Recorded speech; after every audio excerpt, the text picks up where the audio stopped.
Han Feng doesn't mention his healing abilities. He leans on the oldest excuse in the book, genetics. He just makes up a story, claiming that his healing speed has always been great ever since he was young. I can recover from common injuries in just a few days. So that's how it is. Luckily for him, the nurse isn't a cynical investigator. She's an enthusiast. Her eyes literally light up with stars as she buys his story hook, line, and sinker. To move the conversation away from his miracle leg, Han Feng offers to carry her heavy load. He wants to show off a bit of that healed strength as a thank you for her previous help. The nurse warned Han Feng that it was very heavy, but given his build, Han Feng didn't take her warning seriously. Since you put it that way, I will have to trouble you. The moment the nurse hands over the boxes, Han Feng's cool exterior shatters. The weight is astronomical. He is instantly slammed into a deep squat, his eyes wide with shock as he fights to keep from face planting on the concrete.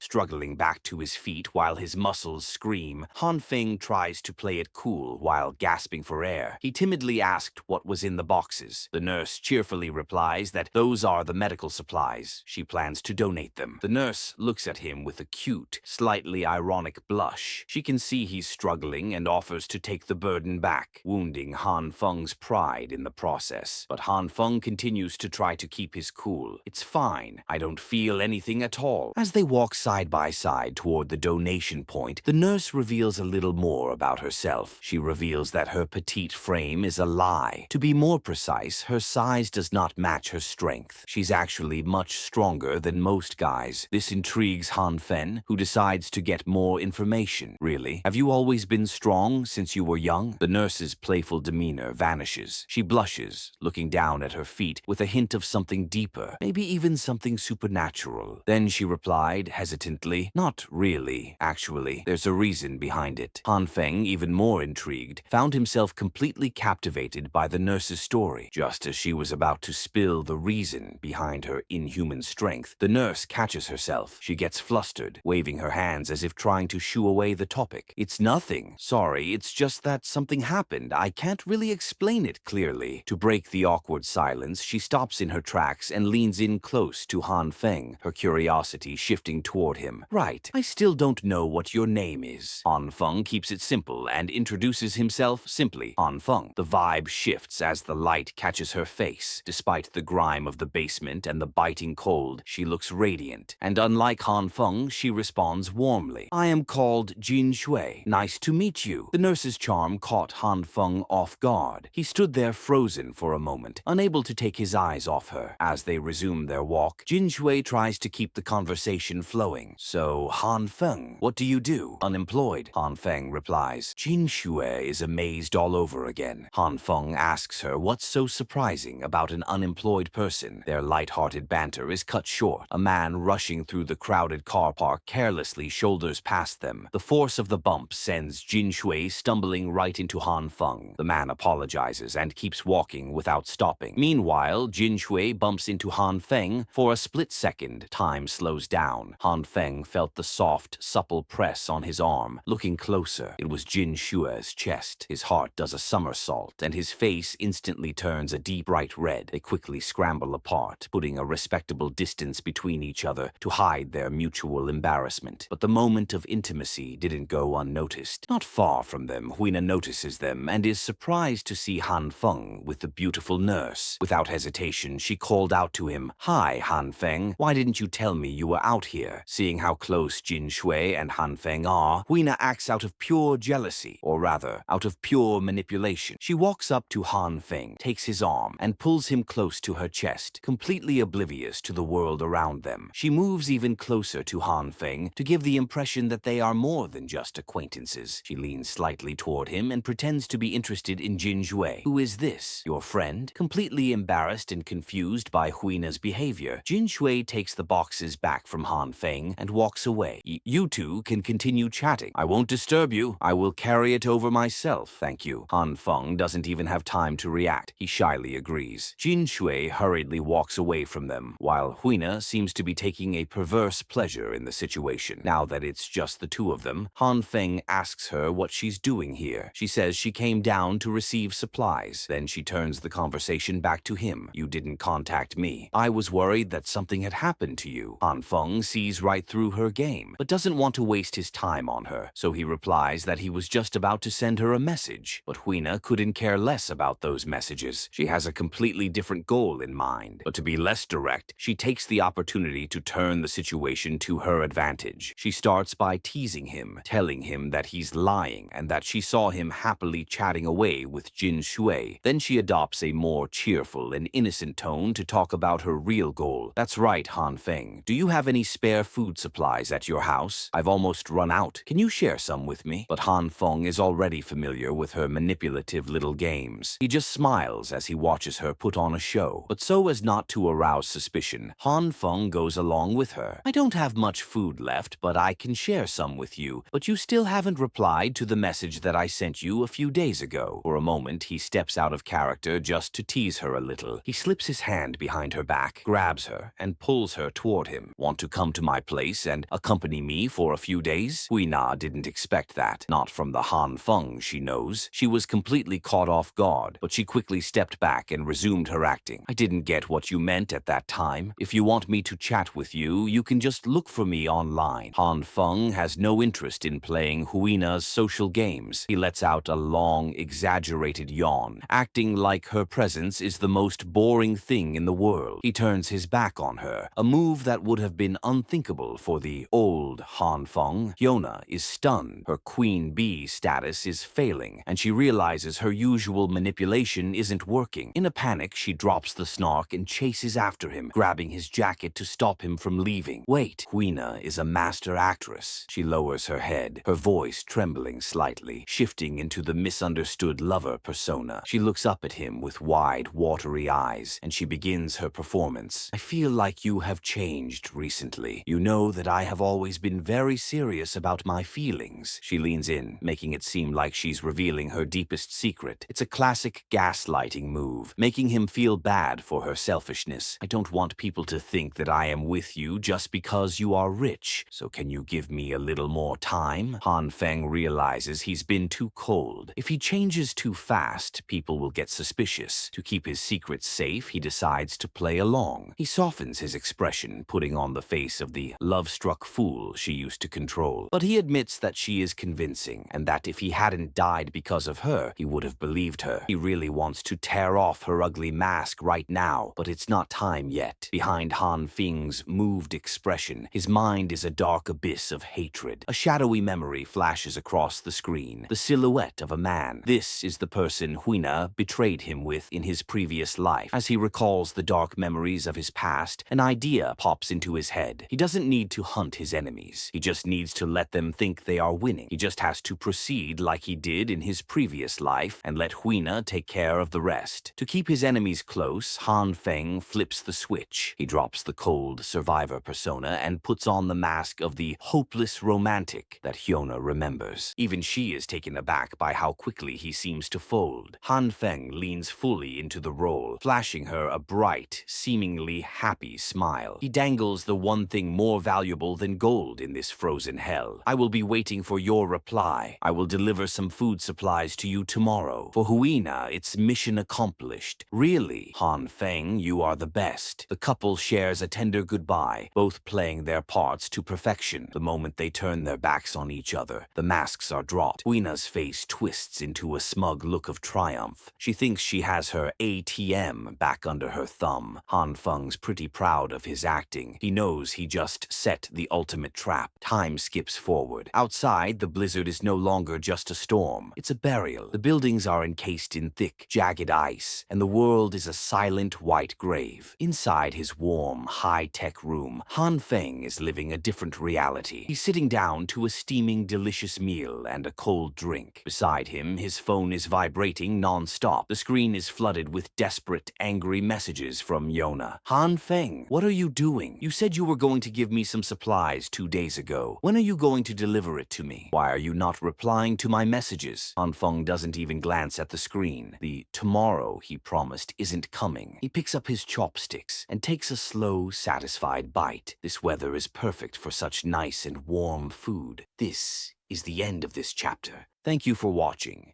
If you liked the video, don't forget to like it and subscribe. Have a nice day.